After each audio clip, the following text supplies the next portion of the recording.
Hi, I'm Demetria, and I offer podcasting advice and strategies for heart-aligned entrepreneurs who want to share your message with purpose, make an impact, and grow your network. So welcome to the show. This is episode number 26.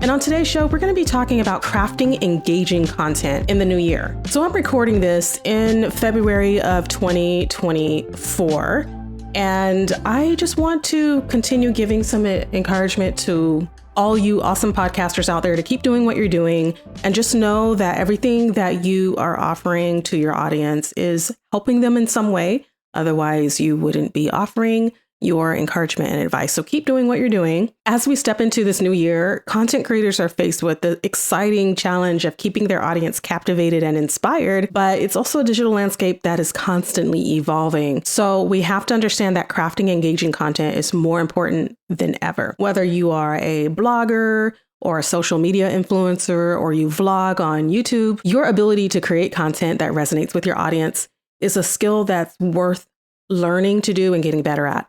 And so in this podcast episode, we're going to explore some key strategies to help you craft that compelling and engaging content for this entire year of 2024. And the first thing I want you to do is to understand your audience. I say that so often because it is true. If you don't understand who you're talking to, you can't engage with them and connect with them on that personal level. So really understand who they are.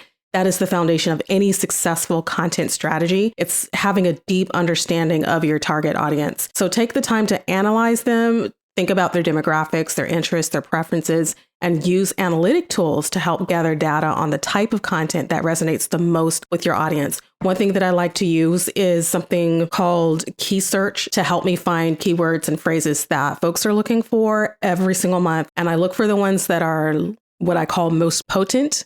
And those are the keywords that have low competition, but that are looked for quite often throughout the month. And I don't limit that just to the very popular keywords, but also ones that maybe only a handful, maybe 100 people have looked for in the past month. But that 100 people are asking those specific questions and looking for that type of content. And so I might cater one complete episode for that particular audience. So I use keyword research, and I also use my analytics tools. For example, over at my blog, I like to look at my Google Analytics to see what people are typing in and how they're landing on my websites. So what keywords are they using to find my content online? And that's also helping me to figure out what kind of podcast content to offer. You can also use your podcast analytics tools that are built into your podcast host. So be sure to use that. It's available to you. It is there. You're paying for it. So use it to help you understand which episodes are the most popular, which ones are resonating with your audience, and try to gather more types of content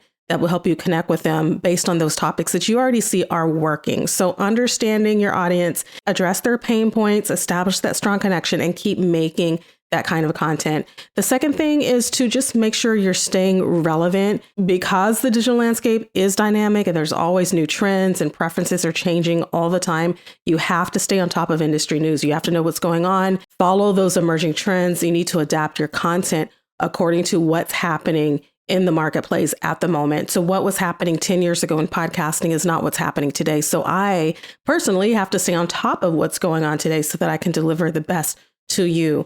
And so whether it's for you, maybe incorporating some popular hashtags that's happening, and you can include that in your social media posts, or maybe you are discussing current events on your show, or you're leveraging new technologies for your show, you have to stay relevant. That is key to keeping your audience engaged.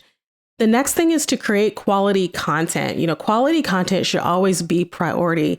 You have to invest time in creating well-researched and informative, appealing content. It needs to look good. So make sure it's visually appealing on your blog post. So for example, when you're recording an episode, remember it doesn't end with your recording, because you're going to create show notes. You're going to create social media graphics, and you may even have a video that accompanies your podcast. And I do recommend that, by the way, now that YouTube has a podcast feature where you can import your RSS feed. You should go ahead and do that if you haven't already, and it will automatically import your feed and create those videos for you on YouTube. So that's one tip for you if you haven't done that already, is to go ahead and connect your podcast RSS feed to YouTube. But creating high quality content attracts new followers and also encourages the existing ones to stay engaged and to share your work with others. So be sure that your content is high quality in every way possible.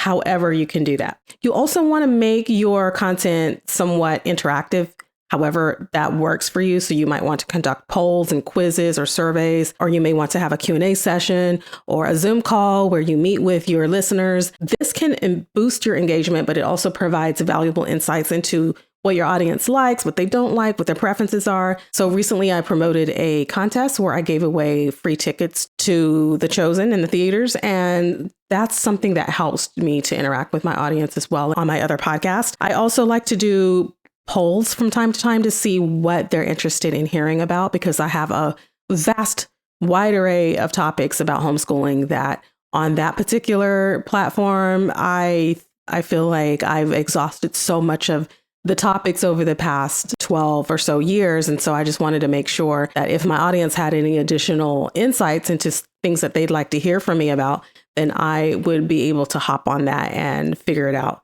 So really listening to your audience, really listening to them and letting them help you shape your content is a great way to make your show interactive. And then just keep engaging with them. Don't forget that socials means that you're going to be social, right? You have to be social on social media. So talking, responding to any comments or just engaging with interactions on your social media. I do sometimes tend to forget to check my socials and to respond.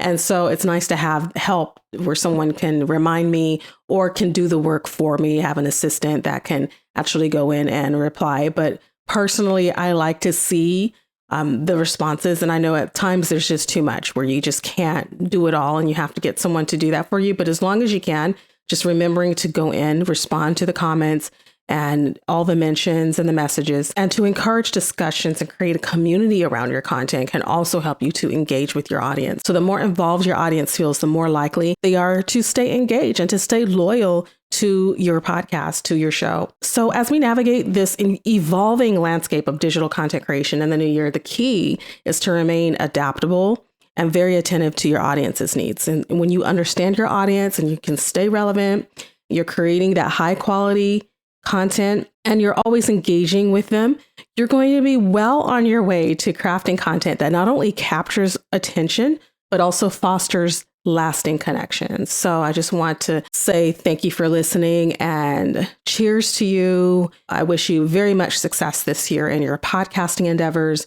And I can't wait to come back and share with you more news and tips and advice, especially now that my course is almost done. I do have one announcement to make. It's that I've added my website design services back to the table in addition to my podcast coaching. And I have also added podcast audits. So if you are interested in getting an audit for your show, I would love for you to visit me over at my website, which is my name, DemetriaZinga.com. Head on over and you can see how you can get that audit and how you can also get a website design if you don't have a brand. So maybe you need a brand or a brand refresh. This is going to help you to feel more confident when you launch your podcast. So I'd love for you to head on over to DemetriaZinga.com and see how I may be of help to you concerning your brand or a podcast audit or podcast coaching.